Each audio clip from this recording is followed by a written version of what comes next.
Good morning మిత్రులందరికీ. చూస్తే మనకు 7వ తరగతి తెలుగు ఉపవాచకంలో ఉన్నటువంటి రాణి రుద్రమదేవి గురించి మనం చూద్దాం మిత్రమా ఈరోజు. చూస్తే రాణి రుద్రమదేవి తల్లిదండ్రులు వచ్చేసి గణపతి దేవుడు, సోమాంబ. ఈమె జననం వచ్చేసి క్రీస్తు శకం 1220లో జన్మించి 1289వ సంవత్సరంలో మరణించింది. ఈమె పాలనా కాలం వచ్చేసి 1262 నుంచి 1289 మధ్య కాలంలో పరిపాలించింది. ఈమె ఘనతలు చూస్తే దక్షిణ భారతదేశంలో మొదటి మహిళా చక్రవర్తి కాగా, మొత్తంగా భారతదేశంలో అయితే మాత్రము రెండవ మహిళా చక్రవర్తి.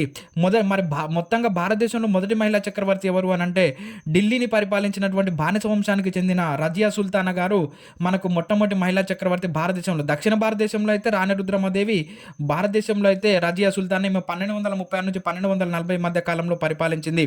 రాణి రుద్రమదేవి యొక్క బిరుదు రుద్రదేవ మహారాజు.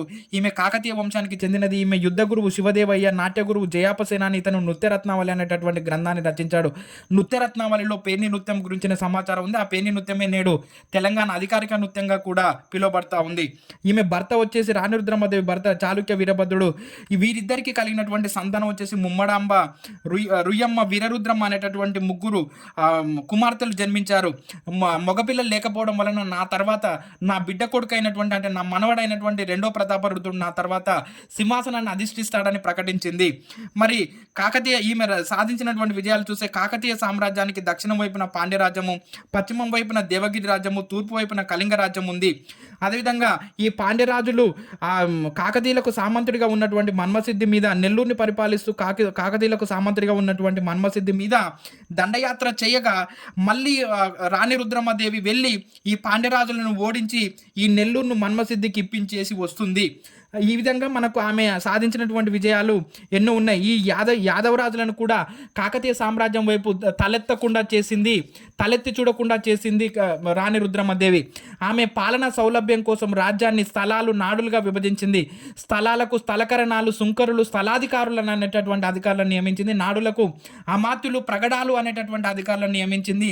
ఈమె కాలంలో రామప్ప గుడి, ఓరుగల్లు కోట, వెయ్యి స్తంభాల గుడి, పాకాల చెరువు, లక్నవరం చెరువు వైభవాన్ని పొందాయి.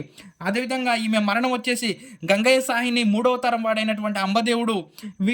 ఈ అంబదేవుడు ఏంది అంటేనంటే, రాణి రుద్రమదేవికి వ్యతిరేకంగా నేను ఒక మహిళ అయినటువంటి రాణి రుద్రమదేవికి నేను అనుకుగా ఉండడం ఏంటి, నేను కట్టుబానిసగా ఉండడం ఏంటి అని చెప్పేసి వ్యతిరేకంగా యాదవరాజులతోటి జతకట్టి రాణి రుద్రమదేవికి పైకి దండెత్తగా రాణి రుద్రమదేవి నల్లగొండ జిల్లా నకరేకల్ మండలం చందుపట్ల గ్రామం వద్ద ఈమె 1289లో మరణించింది. వీరమరణం పొందింది రాణి రుద్రమదేవి. ఆ తర్వాత ఈమె మరణం పొందిన తర్వాత ఈమె మనవడైనటువంటి రెండో ప్రతాపరుద్రుడు 1289 నుంచి 1323 వరకు పరిపాలించాడు. ఎప్పుడైతే ఈ రెండో ప్రతాపరుద్రుడు 1323లో మహమ్మద్ బిన్ తుగ్లక్ చేతిలో మరణానికి గురికాగా, మనకు ఇక అక్కడ నుంచి కుతుబ్షాయిలు, అసఫ్జాయిలు మనకు అక్కడ నుంచి వచ్చారు మిత్రమా. ఈ విధంగా మనకు రాణి రుద్రమదేవి గురించినటువంటి సమాచారం 7వ తరగతి టెక్స్ట్ బుక్లో చూడండి మిత్రమా. టెక్స్ట్ బుక్లలో ఎంత సమాచారం ఇచ్చాడో చూడండి. ఫస్ట్ టెక్స్ట్ బుక్లు పూర్తి చేయడానికి ప్రయత్నం చేయండి.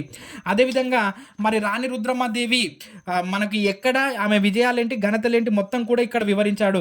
ఈ చాప్టర్ మనకు ఆల్మోస్ట్ మనకు అక్కడ ఎక్కడ గ్రూప్ 2 స్థాయిలో ఇచ్చినటువంటి సమాచారం మిత్రం. అందుకని ఫస్ట్ అకాడమిక్ టెక్స్ట్ బుక్లను పూర్తి చేయండి. దయచేసి మన వీడియోను ఖచ్చితంగా లైక్ చేయండి, సబ్స్క్రైబ్ చేయండి, షేర్ చేయండి మిత్రమా.